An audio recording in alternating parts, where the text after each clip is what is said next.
जातीय जनगणना करतोय म्हणून दोन युवक थेट घरात घुसले.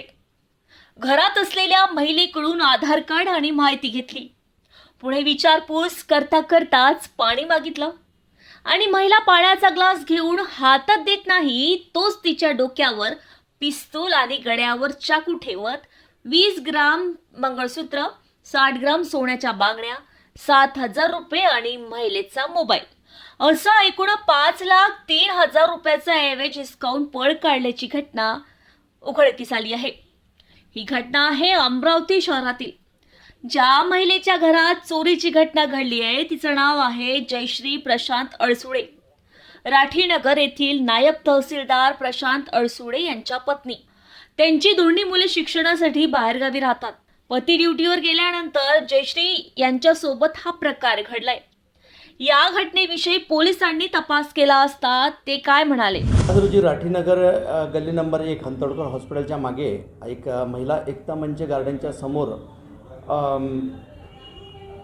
सौ जयश्री प्रशांत अडसुळे या रहिवाशी होत्या. त्या घरात एकट्या असताना वरच्या माळ्यावरती दोन इसम त्या ठिकाणी आले आणि त्यांनी सांगितले की ते जनगणना करण्यासाठी आलेले आहेत आणि त्यांना घरच्या सदस्यांची माहिती हवी आहे, तसेच आधार कार्ड वगैरे आणायला सांगितले.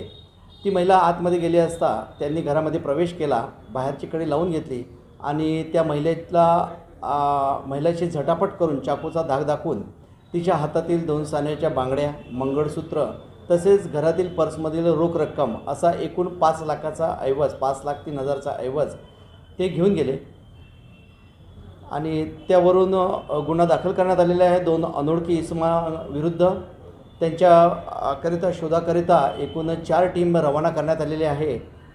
विविध टेक्निकल तपास आणि इतर तपासाच्या माध्यमातून त्याचा शोध घेणे सुरू आहे. सध्या राज्यात कुणबी मराठा आरक्षणाबाबत महसूल विभागाकडून संपूर्ण राज्यभर सर्वेक्षण सुरू आहे, जिथे सरकारी कर्मचारी घरोघरी जाऊन जातीय जनगणना करतात आहे.